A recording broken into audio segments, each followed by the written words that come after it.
today we finally got to unpack all those fun project parts like Christmas. Yeah. And now it's fun to finally put it together. You actually haven't gotten a chance to drive this thing a whole lot because it had to sit in storage. I mean, you got married, you went to school, there's a whole lot of life that happens. And sometimes, you know, projects have to get put on a back burner for a little while and you have to plan your next move. You have to save up some money. That's real life. So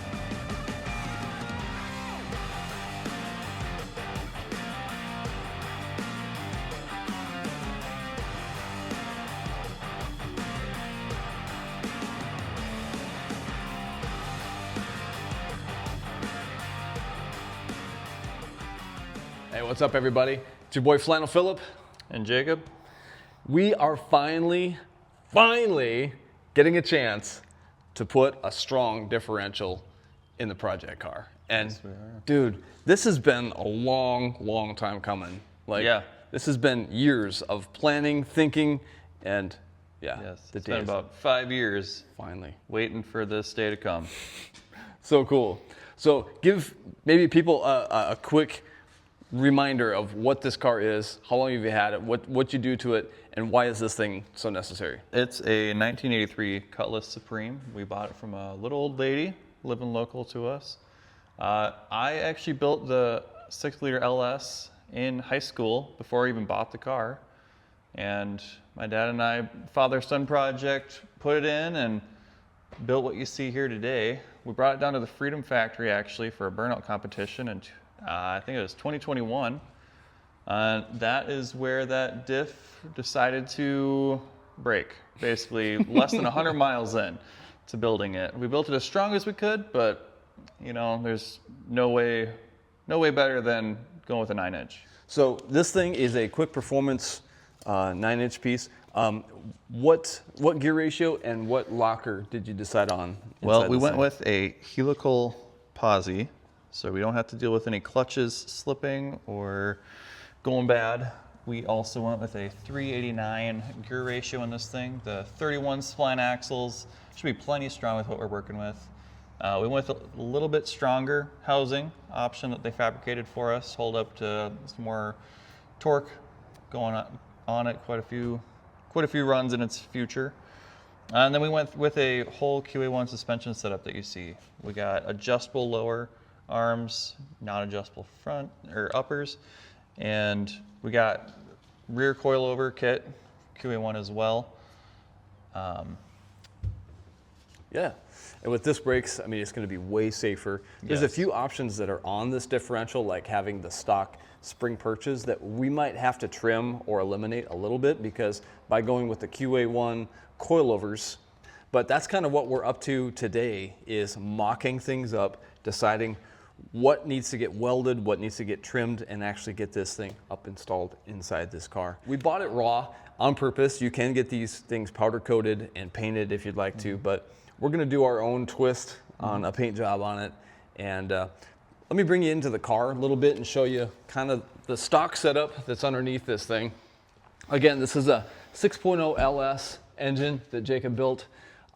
It's a 4L65, is that right? 4L60E, 665. Yep. This is a custom length drive shaft that we had made, and we knew that this is the weak link. That's why we marked it. The corporate C-clip axle in this thing, even if we put a stronger center section, we put stronger Mosier axles inside this thing, it still is not strong enough to handle what we're doing to this car. We're doing things to this car that it was never designed to do. As a 4-door, early 80s passenger car, we're out there like absolutely thrashing on it and destroying parts in the process. We're actually making it safer as well. Going from the sloppy grandma Sunday drive suspension to tight, ready to corner, ready to handle whatever the road throws at it suspension for QE1. We're going to eventually do the fronts as well, just not today. Right, exactly. It'll be a different day that we do QA1 stuff on the front of this car. But yeah, so we're gonna get rid of the flimsy stamped steel, the air shocks, the stock coils. That's all gonna go. And we'll be plumbing in disc brakes and exciting. So, all right, so that's what we're up to on this Saturday. we're going to bring you along on our process, but step one is get the torch out, get the impact, and start throwing rusty parts in the trash. Let's do it.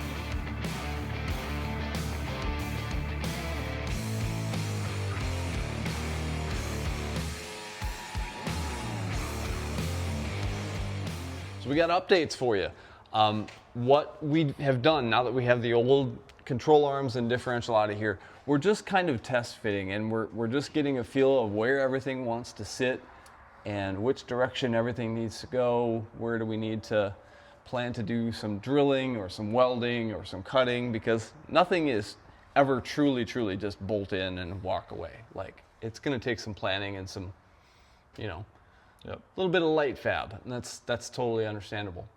So we're also cycling our suspension travel all the way high, all the way low. We're looking at tire clearance, just all the things. We're learning a lot as we now can see this thing up inside here. So that's kind of what we're doing, just preliminary wise for now.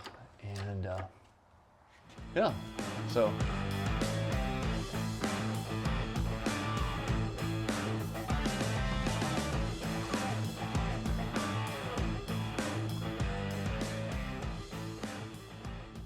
As we're starting to work with the brackets that come from QA1 for the coilover kit, these brackets are designed for the stock housing, like the stock control arm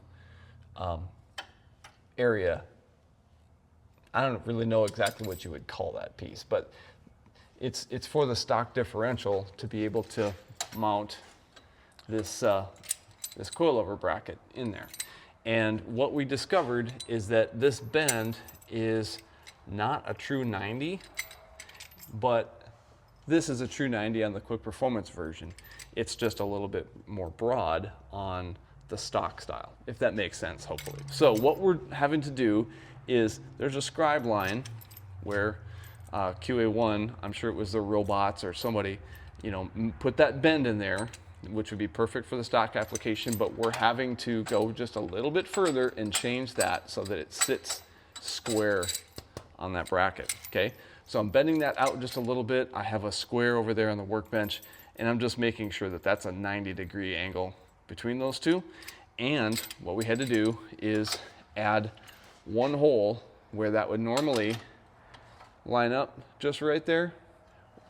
We're gonna slide it in just a touch and add an extra bolt hole. We did it on that side over there. Just a simple modification, adding a hole right there instead of it being that one. And that's fine. We're gonna see if that works. More good news is that we have clearance between our spring mounting there and the coil. Will we know if it's enough? Not until we get this thing on the ground, get some weight on it, and find out. But that's really all this is, again, is just problem solving and figuring out, oh, there's clearance here, there's not enough here, this isn't square, and we're just finding the solutions as we go. So, gonna head over to the workbench, give that a little tweak, mark our hole, drill it, and we'll make this side do the same thing that side did. Bolts and wheels on, set it on the ground. So, good stuff. Get it just enough. It's not much. Check it with the square. Nope, needs more. A little at a time so we don't overdo it.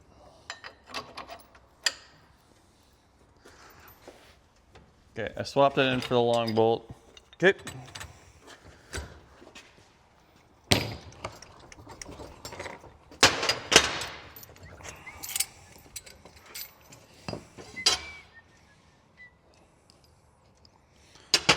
Pretty dang close. That's not an exact square, but that's a square.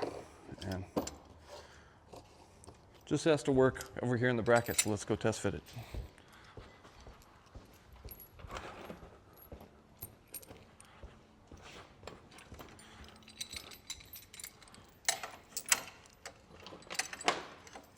Yep. That's nice and square now. Okay, we're gonna pull this one out. We're gonna put our bolt through there, and we're gonna mark the hole over here that we need to drill and add that hole.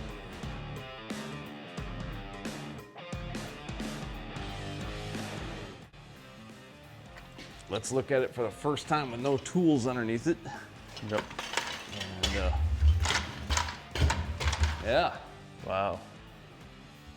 that is way nicer than any of the other stuff that we have. Yeah.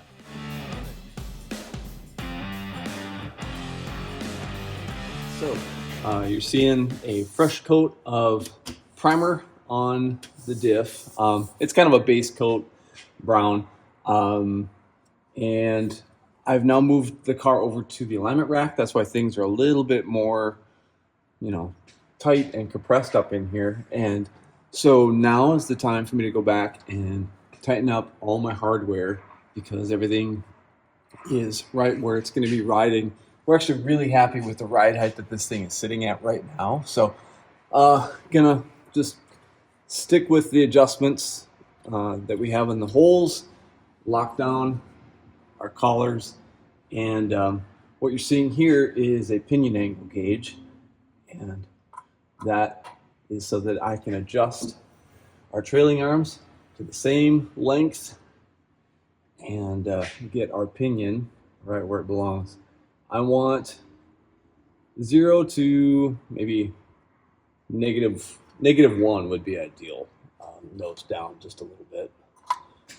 That's kind of what I'm shooting for right now. And so kind of going even number, the same number of turns on my adjustments, but then I'm also measuring with the tape measure the length, center bolt to center bolt, and just making sure that I'm not forcing the differential to be dog tracking.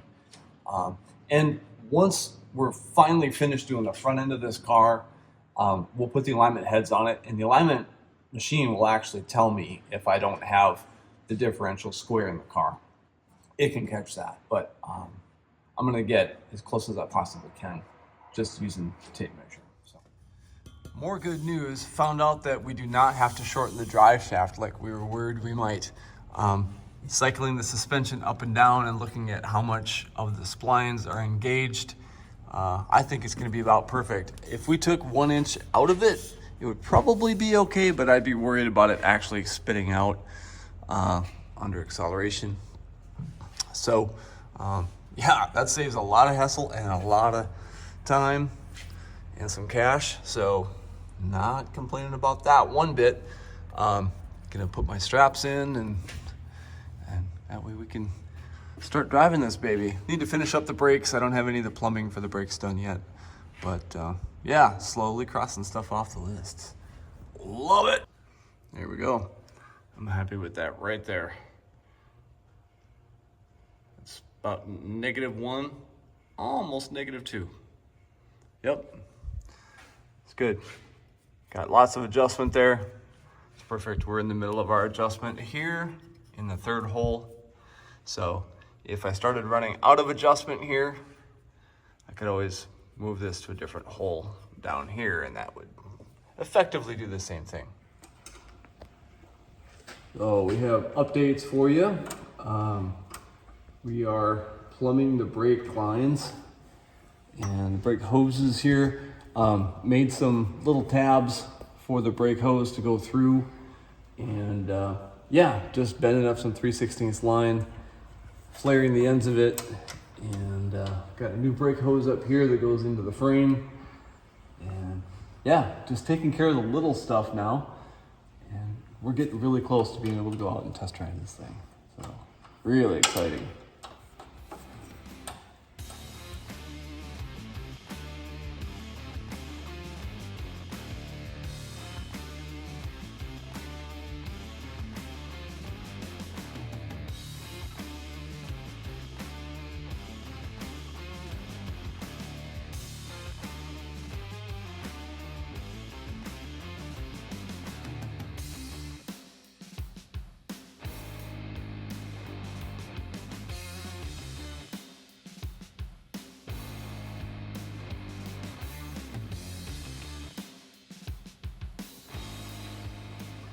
they are period correct. I mean, you know, they fit the era of the car when everybody would do that to their cars.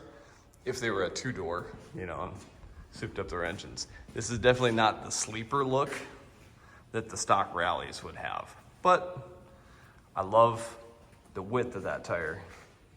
It is a, let's find it here. What is this?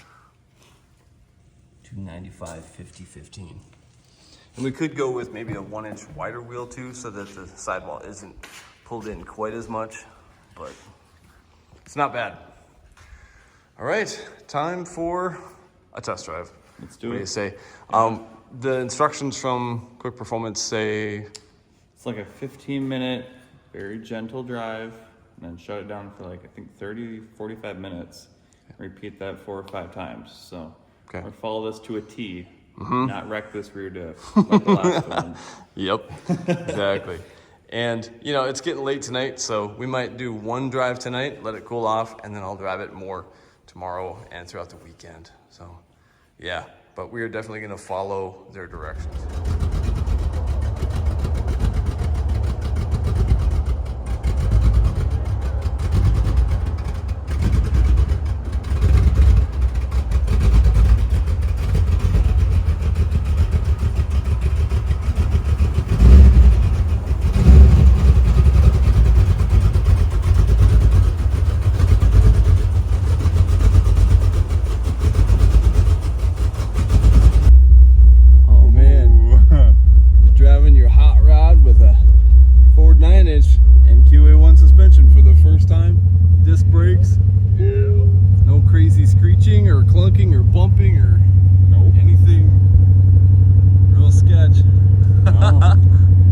Nice, dude. All good sounds and good feelings so far.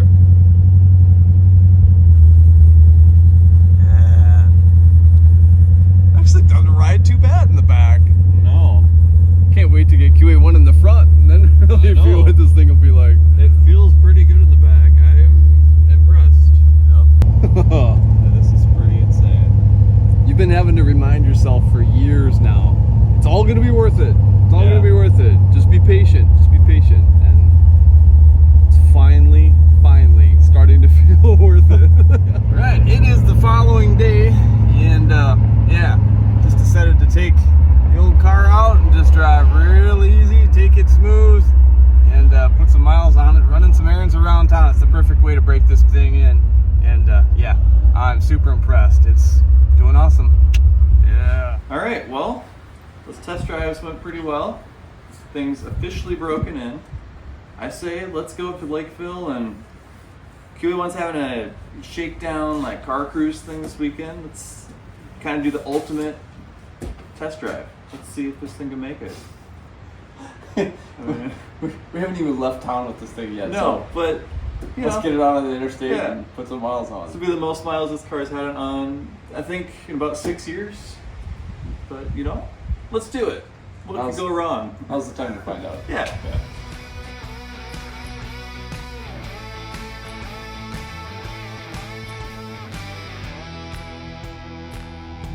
We made it. Man, this thing, like, mission accomplished. It got to Lakeville, to the QA1 plant. We're going to go on the cruise. It rides great. It rides amazing. And yeah, we didn't go spitting an axle out or anything. No, huge improvements. Yeah. Last time we drove this. Absolutely. Man, dream come true, mission accomplished. We can check that box off our list of to-dos. And now we're just going to keep working out the bugs and improving this thing as it goes and prepare for going to Sick, Michigan. Yeah. Let's get this race ready. Awesome. All right. Hey, you guys, thank you for following along on this install and this adventure with us. And hopefully you'll just keep following along with our builds and what's happening on our weekends. So, yeah, appreciate you guys. Catch you in the next episode. Peace and grease.